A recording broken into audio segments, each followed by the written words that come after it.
حضرت عمر فاروق رضی الله تعالی عنہ چې کله وفات کېدو نو مولا خان هغه ټیم کې ګډوډ شو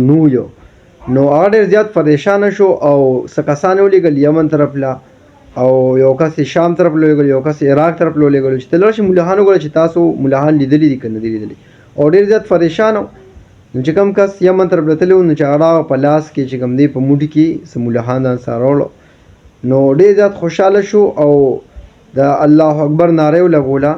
او دی وی چې ما د رسول الله صلی الله علیه وسلم نه اورېدلي وو چې کله الله تعالی چې کوم دی نو په حیواناتو کې الله تعالی زر مخلوقات پیدا کړي دي دا 600 په اوبو کې دي او 300 په وچه باندې دي نو په دې کې چې کوم دی د ټولو نه لومبې قیامت ته به چې کوم دی نو مولا خان ختمیږي نو چې دا مه ولیدل نو زه ډېر خوشحاله شوم که دا نون لکه زه ډېر زیات پریشانه وم چې هسې نه چې قیامت اخري ایام شروع وي نو په دې وجه باندې